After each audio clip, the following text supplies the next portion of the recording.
My father could have been a great comedian, but he didn't believe that that was possible for him. And so he made a conservative choice. Instead, he got a safe job as an accountant. And when I was 12 years old, he was let go from that safe job. And our family had to do whatever we could to survive.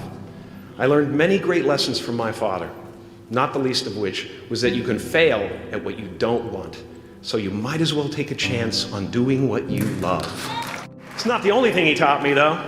You know, I watched the effect of my father's love and humor and how it altered the world around me. And I thought, that's something to do. That's something worth my time.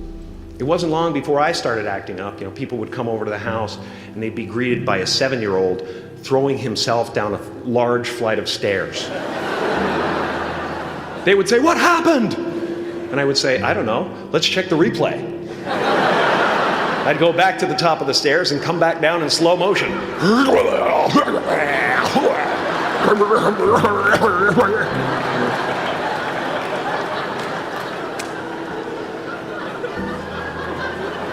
It was a very strange household. My father used to brag that I wasn't a ham, I was the whole pig. And he treated my talent as if it was his second chance. When I was about 28, after a decade as a professional comedian, I realized one night in LA that the purpose of my life had always been to free people from concern, just like my dad. And when I realized this, I dubbed my new devotion the Church of Freedom from Concern. The Church of FFC.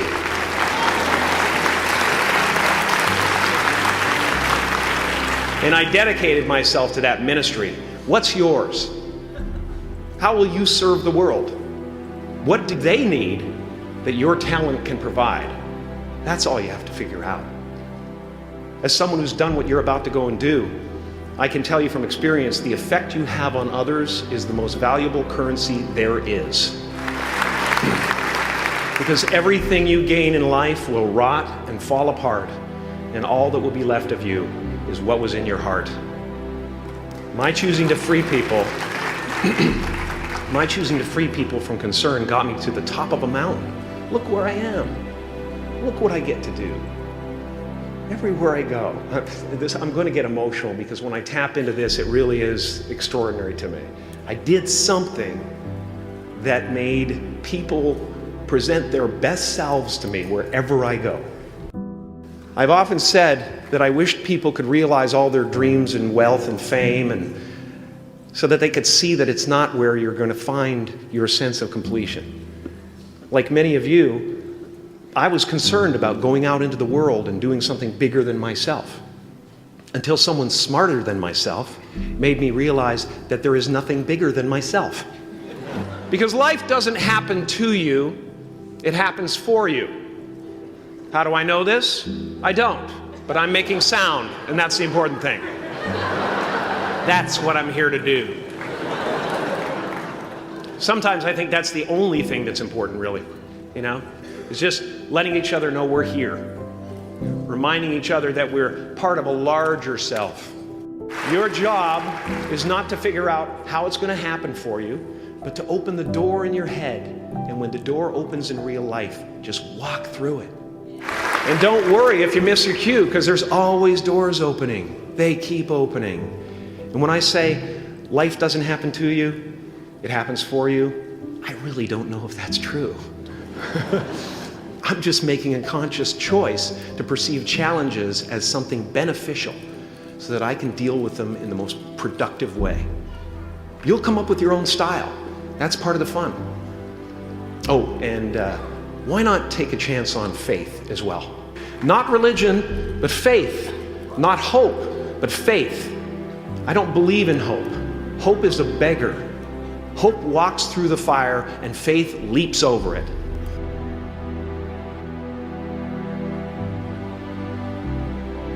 I used to believe that who I was ended at the edge of my skin. That I had been given this little vehicle called a body from which to experience creation. And though I couldn't have asked for a sportier model,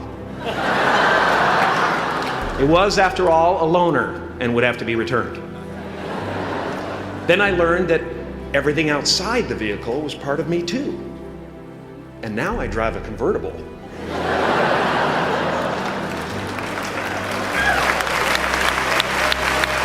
Yeah, man. Top down, wind in my hair. Woo! I am elated and truly excited to be present and fully connected to you at this important moment in your journey. I hope you're ready to open the roof and take it all in. You are the vanguard of knowledge and consciousness, a new wave in a vast ocean of possibilities. On the other side of that door, there's a world starving for new ideas, new leadership. I've been out there for 30 years. She's a wildcat. Oh, she'll rub up against your leg and purr until you pick her up and start petting her, and then out of nowhere, she'll swat you in the face. It can be rough out there, but that's okay, because there's soft serve ice cream with sprinkles. I guess that's what I'm really trying to say here today. Sometimes it's okay to eat your feelings. Now, fear is going to be a player in your life, but you get to decide how much. You can spend your whole life imagining ghosts, worrying about the pathway to the future, but all there will ever be is what's happening here, and the decisions we make in this moment, which are based in either love or fear. So many of us choose our path out of fear disguised as practicality. What we really want seems impossibly out of reach and ridiculous to expect, so we never dare to ask the universe for it. I'm saying I'm the proof that you can ask the universe for it. Please.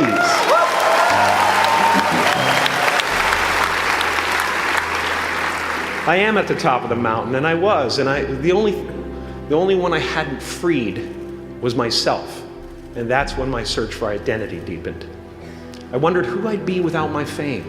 Who would I be if I said things that people didn't want to hear? Or if I defied their expectations of me?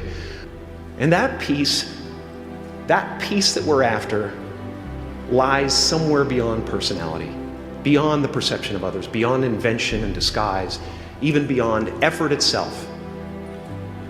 You can join the game, fight the wars, play with form all you want, but to find real peace, you have to let the armor go. Your need for acceptance can make you invisible in this world. Don't let anything stand in the way of the light that shines through this form. Risk being seen in all of your glory. My soul is not contained within the limits of my body. My body is contained within the limitlessness of my soul. Now I'm always at the beginning.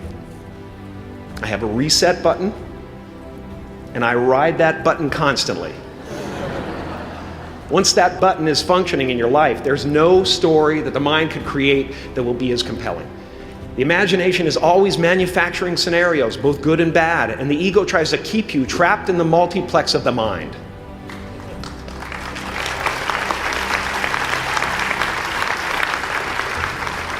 Our eyes are not viewers, they're also projectors that are running a second story over the picture that we see in front of us all the time. Fear is writing that script, and the working title is, I'll Never Be Enough.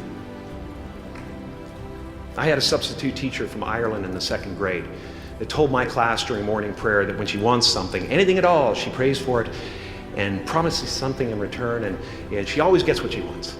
Well, I'm sitting at the back of the classroom, thinking, wow, my family can't afford a bike, So I went home and I prayed for one. And I promised I would recite the rosary every night in exchange. Broke that promise. But 2 weeks later, I got home from school to find a brand new Mustang bike with a banana seat and Easy Rider handlebars. Yeah. From fool to cool. My family informed me that I had won the bike in a raffle that a friend of mine had entered my name in without my knowledge whatsoever. So that type of thing has been happening to me ever since. And as far as I can tell, it's just about letting the universe know what you want, and working toward it while letting go of how it comes to pass.